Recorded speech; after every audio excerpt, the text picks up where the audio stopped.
Sabrang radio 94.7 FM ਦੇ ਸਾਰੇ listeners ਦਾ ਸਵਾਗਤ ਕਰਦੇ ਹਾਂ ਜੀ ਤੇ ਮੈਂ ਰਜੇਸ਼ ਤੇ ਮੇਰੇ ਨਾਲ ਸਾਡੇ ਸਾਥੀ ਨੇ ਜੀ ਰਜੀਵ ਕਪਲ ਜੀ। ਜੀ ਸਵਾਗਤ ਹੈ ਜੀ ਤੁਹਾਡਾ। ਧੰਨਵਾਦ ਜੀ ਇੰਗਰਾਲ ਸਾਹਿਬ ਜੀ। ਤੇ ਇਸ ਤੋਂ ਇਲਾਵਾ ਆਪਾਂ ਦੱਸ ਦਈਏ ਜੀ ਸਾਡੇ ਨਾਲ ਨਿਊਯਾਰਕ ਤੋਂ ਲਾਈਨ ਤੇ ਨੇ ਪ੍ਰੋਫੈਸਰ ਵਿਵੇਕ ਜਿਹੜੇ ਕਿ ਜਵਾਹਰ ਲਾਲ ਨਹਿਰੂ ਯੂਨੀਵਰਸਿਟੀ ਦਿੱਲੀ ਤੋਂ ਸੋਸ਼ੀਓਲੋਜੀ ਦੇ ਪ੍ਰੋਫੈਸਰ ਨੇ ਤੇ ਅੱਜ ਕੱਲ ਇੰਡੀਅਨ ਸੁਸਾਇਟੀ ਦੇ ਬਾਰੇ पढ़ाने वास्ते न्यूयॉर्क पहुंचे ने कोलंबिया यूनिवर्सिटी च। प्रोफेसर विवेक आपका स्वागत है सबरंग रेडियो में। धन्यवाद जी धन्यवाद। हाँ बड़ी खुशी की बात है। और मैं रजेश और मेरे साथ मेरे साथी हैं रजीव कपिल जी। प्रोफेसर साहब नमस्कार। नमस्कार नमस्कार जी। जी जी तो थोड़ा सा क्योंकि आप थोड़ा सा अपनी इंट्रोडक्शन खुद ही देंगे तो ज्यादा बेटर रहेगा क्योंकि मैं मुझे लगता है उतने अच्छे तरीके से बता नहीं पाया। नहीं बिल्कुल नहीं। मैं जवाहरलाल नेहरू विश्वविद्यालय नई दिल्ली में समाजशास्त्र पढ़ाता हूँ। ठीक है। और आजकल कोलंबिया यूनिवर्सिटी में फुल ब्राइट फेलोशिप है, उसके माध्यम से यहाँ पर समाजशास्त्र विभाग में भारतीय समाज का अध्ययन करा रहा हूँ बच्चों को। तो मैं एक सेमेस्टर तक यहाँ पढ़ाऊंगा 6 महीने तक यहाँ पर। बहुत अच्छा जी, काफी ये हमारे लिए प्राउड की बात है। अभी आप इनफैक्ट जो जवाहरलाल नेहरू यूनिवर्सिटी है वो इंडिया की मेरे ख्याल नंबर 1 यूनिवर्सिटी है जी। साउथ एशिया की समझ लीजिए आप, पूरा जो 6-7 देश हैं साउथ एशिया में सबसे अव्वल नंबर की यूनिवर्सिटी है। जी। और इतने वहाँ पे स्टूडेंट आते हैं। मैं क्योंकि मुझे जब मैं इंडियन एयरलाइंस में ट्रेनिंग कर रहा था 95 में अपनी इंजीनियरिंग की, तो उस टाइम से मेरा रिलेशन जेएनयू से जुड़ा। तब मैं हॉस्टल हमें जेएनयू में मिला था, तो तब से मैं रहने का मौका मिला। तो बड़ा कल्चर मुझे बड़ा पसंद था वहाँ का, क्योंकि कैसे रात को 2 बजे तक लोग जो है पढ़ते रहते हैं और घूमते रहते हैं और इतना इंडिपेंडेंट जिसको कहते हैं सिस्टम है वहाँ पे जी। अभी भी उसी तरह विराजमान है। और वहाँ पर यहाँ पर जो खुलापन है और लोग पढ़ते हैं रात भर। आजकल वहाँ पर जिसे कहना चाहिए लाइब्रेरी भी 24 आवर हो गई है, तो इसलिए अभी खुलापन और सबसे अव्वल यूनिवर्सिटी मानी जाती है जी।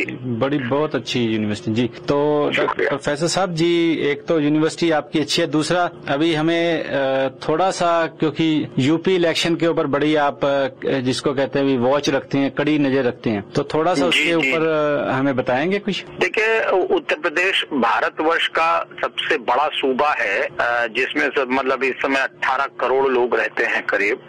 तो वहाँ पर जिसे कहना चाहिए विधानसभा का इलेक्शन होने जा रहा है फरवरी में, 1 फरवरी से। वहाँ 7 चरण में, मतलब 7 चरण में वहाँ पर इलेक्शन होगा। पंजाब में तो केवल 1 दिन में सब हो जाएगा, लेकिन वहाँ 7 चरण में होगा। और क्योंकि वो बड़ा है प्रांत जी। और वहाँ 403 सीटें हैं विधानसभा की, 403 सीटों पर इलेक्शन होने जा रहा है। और विशेषकर वहाँ पर 4 पार्टियां जो हैं मैदान में बड़ी मशक्कत से लड़ रही हैं। तो पहली तो बहुजन समाज पार्टी है, जो कि इस समय वहाँ पर पावर में भी है। और उसकी आप जानते हैं कि उसकी वजीर आजम मायावती हैं। प्रोफेसर साहब मैं आपको काट रहा हूँ, सॉरी, वो वजीर आला है जी। वजीर आजम प्राइम मिनिस्टर होता है जी। हाँ वजीर आला है। वजीर आला यानी कि चीफ मिनिस्टर। हाँ जी चीफ मिनिस्टर ज्यादा सही शब्द है। हाँ जी। और दूसरी पार्टी है वहाँ पर कांग्रेस, जो कि अभी पैर जमाने की कोशिश कर रही है। तीसरी है भारतीय जनता पार्टी और चौथी है समाजवादी पार्टी। तो इन 4 पार्टियों में कड़ा संघर्ष हो रहा है वहाँ पर। और इस समय जिसे कहना चाहिए हर पार्टी अपने आप में ये मुगालता लिए हुए कि वो पावर में आ जाएगी। और इसके बीच में कांग्रेस ने वहाँ पर गठबंधन कर लिया है इंडियन नेशनल लोग, जो कि अजीत सिंह की पार्टी है। वहाँ उनसे अजीत सिंह की पार्टी से अपना वहाँ पे संघर्ष मतलब अलायंस करके वो लड़ रही है पार्टी। तो ये मोटा मोटा लबोलबाब है इलेक्शन का। ठीक है जी। तो क्योंकि कांग्रेस का जहाँ तक मैं जानता हूँ काफी समय से यूपी के अंदर उनकी सरकार नहीं आई कभी। उनकी लास्ट टाइम 2007 में इलेक्शन हुआ था, उस समय उनकी 25 सीटें थी केवल 400 में से जी। क्योंकि और जी क्योंकि पूरा भारत के ऊपर तो कांग्रेस ने कहते भी जैसे सदियों ही आप कहो तो कोई बुरी बात नहीं हुई, क्योंकि जब से इंडिपेंडेंस के बाद सबसे ज्यादा जो टाइम है भारत के ऊपर जो राज किया वो कांग्रेस ने किया जी। उत्तर प्रदेश में भी 35 वर्षों तक उन्होंने राज किया था। और पिछले 20 वर्षों से उनकी वहां पर एकदम जिसे कहना चाहिए वो नेस्तनाबूत हो चुके हैं, वहां पर कोई लेना देना नहीं बचा है। तो नॉर्दर्न इंडिया में ही सपा हो गए हैं, यानी कि बिहार में, और आप देखेंगे बिहार में भी उनको 3 सीटें मिली हैं और यहाँ पर भी वो मतलब नहीं है। ठीक है। तो कांग्रेस कोशिश कर रही है कि वो रिवाइव कर ले, और राव वहां बने हुए हैं और लगातार वो कैंपेन भी कर रहे हैं, अपने नवयुवक के साथ भी कैंपेन कर रहे हैं। जी। लेकिन कुछ बात बनती नजर नहीं आ रही है, और इसीलिए उन्होंने अलायंस किया है ना? जी बिल्कुल, इंडियन नेशनल लोक दल के साथ। जी आपके एक मुझे याद था, आपके स्टूडेंट थे जी जो यूथ इंडिया के कांग्रेस के प्रेसिडेंट बने और आजकल एमपी भी है, अशोक तंवर जी। पिछले थोड़ी देर पहले मेरी बात हुई थी उनसे भी कि भी जी। हाँ जी, तो वो तो मुझे लगा हाँ जी, अशोक तंवर काफी अच्छा काम किया था उन्होंने यूथ के लिए। हाँ जी, हाँ बिल्कुल जी। तो अच्छा, तो ये बात तो है, लेकिन दिक्कत ये है कि संगठन वहाँ नहीं है उनका, तो संगठन न होने की वजह से उनको परेशानी हो रही है। और तीसरी तरफ जो भारतीय जनता पार्टी है उसका यहाँ तक है कि उसने इंपोर्ट किया है मध्य प्रदेश से, उमा भारती को वो लेकर के आए हैं, और बैकवर्ड क्लासेस के बीच में अपनी पैठ बनाने की कोशिश कर रहे हैं। बैकवर्ड रैली करी, शेड्यूल कास्ट रैली करी, माइनॉरिटी की रैली करी उन्होंने, तो वो भी मोबिलाइज करने की कोशिश कर रहे हैं। लेकिन उनकी भी सरकार जिसे कहना चाहिए 1992 और 96 के बाद से बन नहीं पाई है वहाँ पर। तो ये ज्यादातर जो रैलीज होती हैं ये जात पात को लेके डॉक्टर साहब क्यों करते हैं? इतना ज्यादा स्ट्रॉन्ग लोगों का मतलब ही होल्ड है ये कास्ट सिस्टम जो अभी तक हमारे कंट्री के अंदर, भारत के अंदर। जी देखिए, कास्ट, क्योंकि भारतीय समाज में जाति जो है, कास्ट तो एक वास्तविकता है, और लोग उस जाति के आधार आसानी से लामबंद हो जाते हैं। अगर आपको लगेगा, क्योंकि 21% वहाँ पर दलित है जिसको हम लोग शेड्यूल कास्ट कहते हैं, 9% के आसपास ब्राह्मण है, 8% के आसपास जिसे कहना चाहिए यादव है, और 7% के आसपास क्षत्रिय है। तो लोगों को वहाँ पर रेडीमेड वोट बैंक के रूप में जाति दिखाई पड़ती है, और इसलिए क्योंकि जात के नाम पर कुछ लोगों को बताया गया है, कुछ लोगों को बाहर निकाला गया है, इसलिए वो लोग अपने आप से जिसे कहना चाहिए अब सोच रहे हैं कि अब वो जो निकाला गया था अगर हम जोड़ लेंगे तो आसानी से वो कार्य हो सकता है। और वहां पर क्योंकि बहुजन समाज पार्टी सत्ता में भी आ चुकी है, तो इसलिए लोगों को लगता है कि जाति के आधार पर आसानी से लोगों को लामबंद किया जा सकता है। ठीक है जी। प्रोफेसर साहब, क्या आपको ये लगता नहीं कि जैसे भारत में जातिवाद, धर्म और एरिया, इन चीजों, रिजर्वेशन, एंटी रिजर्वेशन, मंडल, कमंडल, ये जो चीजें हैं, जैसे बोडोलैंड, ऑल असम गण परिषद, ये जो चीजें हैं जो देश की एकता और अखंडता के लिए खतरा है, मेरा ख्याल है कि भारत के विनाश के लिए किसी भी एटम बम की जरूरत नहीं है, ये अपने आप में ही एक एटम बम है भारत के खिलाफ।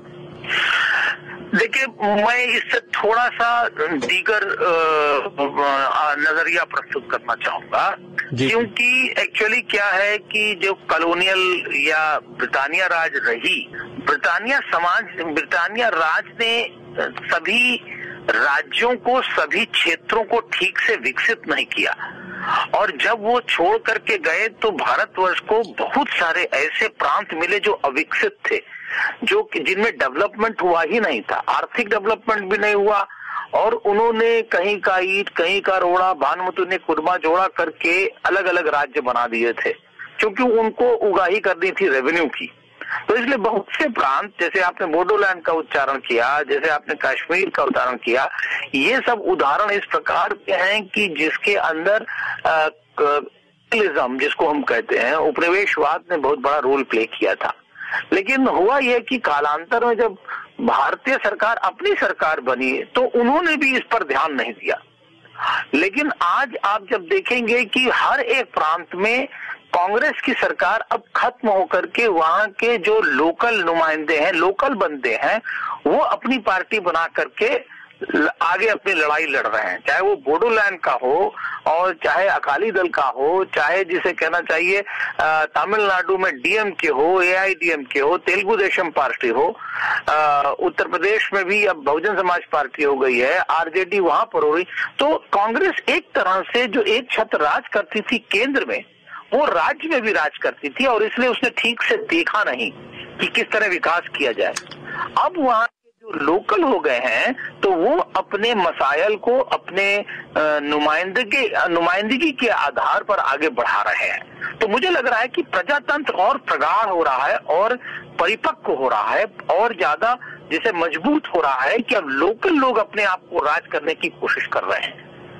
ये डॉक्टर साहब बड़ी आपने विजनरी थॉट्स जिसको कहते हैं डिफरेंट, और मुझे लगा भी यही रीजन है क्योंकि नॉर्थ इंडिया से अभी कांग्रेस जो थी वो मोस्ट ऑफ द टाइम वो भी पीछे पीछे जाती जा रही है, और इवन तो पूरे भारत के ऊपर तो अभी कांग्रेस की पकड़ है एज ए, बट नहीं वो सेंटर में तो वो केंद्र में तो रूल करेंगे, लेकिन राज्यों में अब आप देख लीजिए, जिसे कहना चाहिए कि आप ईस्ट से शुरू करें अगर तो बंगाल में देख लें, बिहार में देख लें, उत्तर प्रदेश में देख लें, पंजाब में देख लें, उसके बाद फिर मध्य प्रदेश में मिली हुई सरकार बीजेपी है, अब गुजरात में देख लें बीजेपी है, महाराष्ट्र में चले जाएंगे तो मिली जुली एनसीपी और कांग्रेस की मिली जुली सरकार है, टीडीपी अक्सर आने का जिसे कहना चाहिए रोज कर रही है, तमिलनाडु में दूसरी सरकार है, केरला में मतलब जिसे कहना चाहिए जाते हैं कभी कभी आते हैं। तो पूरे भारतवर्ष में अखिल भारतीय पार्टी जैसी कोई बात नहीं लग रही है। एक तरफ रीजनल पार्टीज राज कर रही हैं और दूसरी तरफ मिला जुला संयुग्म, जिसमें हम यूपीए कहते हैं कभी एनडीए, तो एक छत्र अब कोई पार्टी राज कर नहीं पा रही है भारतवर्ष में। प्रोफेसर साहब, ये तो एजेंडा जो है ना अर्ली 90s से जो है बीजेपी का भी रहा है कि वो कहते हैं कि सेंटर हमें दे दो और स्टेट्स जो है वो जो रीजनल पार्टीज ले लें, परंतु क्या आपको ये लगता नहीं कि जब हम धर्म और जात के बेस पे किसी भी इलेक्शन में आते हैं या कोई इलेक्शन लड़ते हैं जिसमें धर्म और जात जो है वो मुख्य मुद्दा हो, तो वो देश के लिए घातक नहीं हुआ? वो देश की एकता और अखंडता को कोई मतलब रिस्क नहीं लगेगा आपको? देखिए, हमको तो धर्म तो हमें पता भी है और हमारे सामने एग्जाम्पल भी है कि धर्म को अगर लेके लड़े तो हमारा क्या हुआ 1947 में, ये हमको पता है। तो धर्म तो मतलब जिसे कहना चाहिए उस समय की बात दूसरी थी, क्योंकि एक विदेशी ताकत थी जो कि लड़ती भी थी और लड़वाती भी थी। लेकिन आज हमको चुका है कि नहीं, अब हमको कोई दूसरा और नहीं राज कर रहा है, हम अपने आप में राज कर रहे हैं। लेकिन जो सबसे बड़ी बात है, जुडिशरी में, ब्यूरोक्रेसी में, यूनिवर्सिटी में, जब तक लोगों को बराबरी की नुमाइंदगी नहीं मिलेगी तब तक लोग संघर्ष करेंगे।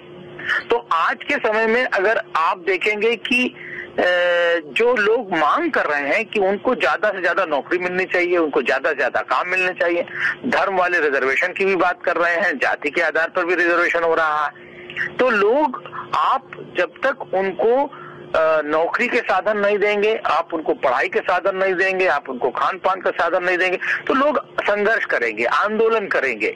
और डेमोक्रेसी में जो अधिकार मांगने का एक सबसे बड़ा उनके पास हथियार है वो है आंदोलन। तो आंदोलनों से मुझे नहीं लगता है प्रजातांत्रिक सरकारें डरती हैं।